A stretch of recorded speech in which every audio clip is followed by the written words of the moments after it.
മുക്കുപണ്ടം പണയം വെച്ച് പണം തട്ടുന്ന മാഫിയ സംഘം ചാത്തന്നൂരിൽ വിലസുന്നു. കഴിഞ്ഞ 29-ാം തീയതി വൈകുന്നേരം 4:30 മണിയോടെ ചാത്തന്നൂർ ശീമാട്ടി ജംഗ്ഷനിൽ പ്രവർത്തിച്ചു വരുന്ന സ്വകാര്യ ധന സ്ഥാപനത്തിലാണ് ഒരു യുവതിയും യുവാക്കളടങ്ങുന്ന തട്ടിപ്പ് സംഘം എത്തി മുക്കുപണ്ടങ്ങൾ പണയം വെക്കാൻ ശ്രമിച്ചത്. 8.100 ഗ്രാം തൂക്കമുള്ള 2 വളകൾ നൽകി തിരിച്ചറിയൽ രേഖ ആവശ്യപ്പെട്ടപ്പോൾ ഇടനാട് സ്വദേശി സൈദലിയുടെ പേരിലുള്ള രേഖയും നൽകി. വളകൾ പരിശോധിച്ചപ്പോൾ 916K എന്നും രേഖപ്പെടുത്തിയിരുന്നു. പെട്ടെന്ന് പണം വേണമെന്നും അപകടം പറ്റിയ ആശുപത്രിയിൽ കിടക്കുന്ന കുട്ടിയുടെ ചികിത്സയ്ക്കാണ് പണമെന്നും കാരണവും പറഞ്ഞു. ഇവരുടെ അസ്വാഭാവിക പെരുമാറ്റത്തിൽ സംശയം തോന്നിയ സ്ഥാപനത്തിലെ ജീവനക്കാർ കടയുടമയോട് വിവരമറിയിച്ചു. പിടിക്കപ്പെടുമെന്ന് മനസ്സിലാക്കിയ തട്ടിപ്പ് സംഘം വന്ന കാറിൽ കയറി രക്ഷപ്പെടുകയായിരുന്നു. കടയുടമ പോലീസിനെ വിവരമറിയിച്ചതിന് പ്രകാരം പോലീസ് എത്തി നിരീക്ഷണ ക്യാമറകൾ പരിശോധിച്ച് തട്ടിപ്പുകാരുടെ ചിത്രങ്ങൾ ശേഖരിച്ചു. തട്ടിപ്പുകാർ എത്തിയ വാഹനത്തെക്കുറിച്ച് പോലീസ് അന്വേഷിച്ചു വരുന്നു. ഇക്കഴിഞ്ഞ 27-ാം തീയതി പരവൂരുള്ള ഈ സ്ഥാപനത്തിന്റെ മറ്റൊരു ബ്രാഞ്ചിൽ ഓട്ടോറിക്ഷയിലെത്തി മാല പണയം വെക്കാൻ ശ്രമിച്ചു. സമാനമായ രീതിയിൽ തട്ടിപ്പ് സംഘം 28-ാം തീയതി പാരിപ്പള്ളിയിലുള്ള ബ്രാഞ്ചിലെത്തി കൈചെയിൻ പണയം വെച്ചു.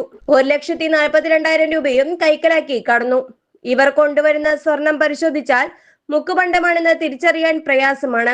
അതിവിദഗ്ധമായ രീതിയിലാണ് ഉരുപ്പടികൾ നിർമ്മിച്ചിരിക്കുന്നത്. ചാത്തന്നൂർ അസിസ്റ്റന്റ് കമ്മീഷണറുടെ പരിധിയിൽ വരുന്ന വിവിധ സ്റ്റേഷൻ പരിധികളിലാണ് തട്ടിപ്പുകാർ വിലസുന്നത്. മുക്കുപണ്ടം പണയം വെക്കുന്നവർക്കെതിരെ ശക്തമായ നടപടി സ്വീകരിക്കണമെന്നാണ് നിയമസഭയിൽ ധനകാര്യ വകുപ്പ് മന്ത്രി KN ബാലഗോപാൽ പറഞ്ഞത്. നിയമസഭയിലെ അദ്ദേഹത്തിന്റെ വാക്കുകൾ ഒന്ന് കേൾക്കാം. സാർ, മുക്കുപണ്ടം പണയം വെച്ച് പണം കബളിപ്പിക്കുന്ന കേസുകളിൽ 1958 കേരള മണി ലെൻഡിംഗ് ആക്ടിലെ 18B വകുപ്പ് ഭേദഗതി ചെയ്ത് കടുത്ത ശിക്ഷ നൽകേണ്ടതിൻ്റെ ആവശ്യകതയാണ് അദ്ദേഹത്തിൻ്റെ സബ്മിഷനിലൂടെ മുന്നോട്ട് വച്ചിട്ടുള്ളത്. കേരള നിയമസഭ പാസാക്കിയ കേരള മണി ലെൻഡേഴ്സ് ആക്ട് 1958 അനുസരിച്ചാണ് സംസ്ഥാനത്ത് പ്രവർത്തിക്കുന്ന മണി ലെൻഡിംഗ് ബിസിനസ് സ്ഥാപനങ്ങളെ നിയന്ത്രിക്കുകയും ക്രമീകരിക്കുകയും ചെയ്യുന്നത്. ഈ നിയമത്തിലെ വ്യവസ്ഥകൾ തെറ്റിക്കുന്നവരിൽ നിന്നും പിഴ ഈടാക്കാവുന്നതാണ്. പണയ വ്യാപാരത്തിൽ ഉറവിടം സംശയകരമായ ജാമ്യവ്യവസ്ഥ നൽകുക, തെറ്റായ വിവരങ്ങൾ നൽകുക, അവകാശമില്ലാത്ത ഇടപാടുകൾ നടത്തുക തുടങ്ങിയ തെറ്റുകൾ ചെയ്യുന്നവരെ തടയുന്നതിനും ശിക്ഷിക്കുന്നതിനും പ്രസ്തുത നിയമത്തിൻ്റെ സെക്ഷൻ 18B വ്യവസ്ഥകളുണ്ട്. വ്യാജ സ്വർണം മുക്കുപണ്ടം പണയം വെച്ച് തട്ടിപ്പ് നടത്തുന്നതുമായി ബന്ധപ്പെട്ട് ലഭിച്ച പരാതികളിൽ ഭാരതീയ ന്യായ സംഹിതയിലെ 318A വകുപ്പ് പ്രകാരം പഴയ 420 IPC കേസ് രജിസ്റ്റർ ചെയ്ത് പോലീസ് അന്വേഷിക്കുന്നുണ്ട്. ഈ സർക്കാരിൻ്റെ കാലയളവിൽ മുക്കുപണ്ടം പണയം വെച്ചതുമായി ബന്ധപ്പെട്ട് സംസ്ഥാനത്തെ വിവിധ പോലീസ് സ്റ്റേഷനുകളിൽ 861 കേസുകൾ രജിസ്റ്റർ ചെയ്തിട്ടുണ്ട്. മേൽപ്പടി വകുപ്പ് പ്രകാരമുള്ള കുറ്റകൃത്യങ്ങൾ പോലീസ് നേരിട്ട് കേസെടുക്കാവുന്നതും പ്രതികൾക്ക് ജാമ്യം ലഭിക്കാത്തതുമാണ്. ഇത്തരം കേസുകൾക്ക് 7 വർഷം വരെ തടവും പിഴയും ലഭിക്കാം. മുക്കുപണ്ടം പണയം വെച്ച് തട്ടിപ്പ് നടത്തുന്ന കേസുകളിൽ കുറ്റവാളികൾക്ക് Kerala money lenders act 18B പ്രകാരം കേസ് രജിസ്റ്റർ ചെയ്യുന്ന അവസരത്തിൽ താരതമ്യേന കുറഞ്ഞ ശിക്ഷ ലഭിക്കുന്ന സാഹചര്യമാണ് നിലവിലുള്ളത്.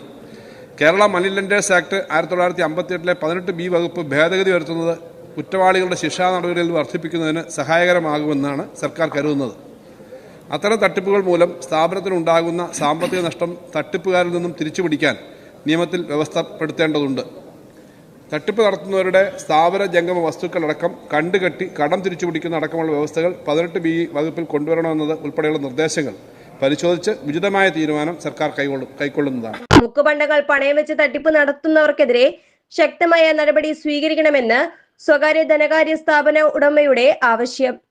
News desk, express news.